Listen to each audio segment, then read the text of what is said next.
আসসালামু আলাইকুম প্রিয় ভিউয়ার, আপনাদের সামনে আজকে আলোচনা করব এই যে প্রচণ্ড গরম চলছে, এই সময় আপনারা কিভাবে হিট স্ট্রোক থেকে বেঁচে থাকবেন।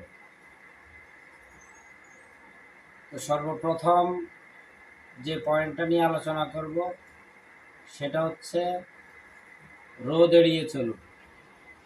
বিশেষ করে দুপুর 12টা থেকে 4টার মধ্যে রোদে বের হওয়া থেকে বিরত থাকুন। যদি একান্ত বের হতেই হয় তাহলে ছাতা, টুপি, সানগ্লাস ব্যবহার করুন। হালকা ও ঢিলেঢালা পোশাক পরুন। সুতির ও হালকা রঙের কাপড় গরম প্রতিরোধে সাহায্য করে। প্রচুর পরিমাণে পানি পান করুন।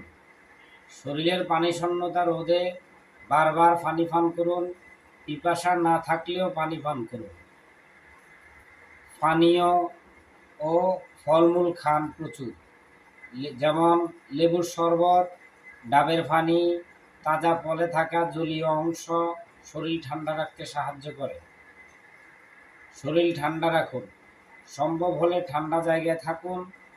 ফ্যান বা এয়ার কুলার ব্যবহার করুন। বাচ্চা ও বৃদ্ধদের যত্ন নিন।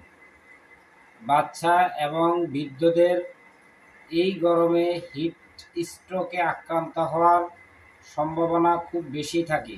তারাই বেশি ঝুঁকিতে থাকে, তাই তাদের প্রতি আলাদাভাবে যত্ন নিন এবং প্রতিদিন কমপক্ষে সকাল সন্ধ্যা 2বার গোসল করার চেষ্টা করুন।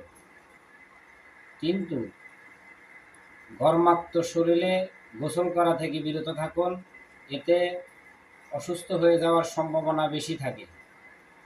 তো এই যে কয়েকটা পয়েন্ট আপনাদের কাছে বলছি, এই পয়েন্টগুলো আপনারা একটু মেনে চলুন, ইনশাল্লাহ হিট স্ট্রোক থেকে বেঁচে থাকতে পারবেন। ধন্যবাদ সকলকে।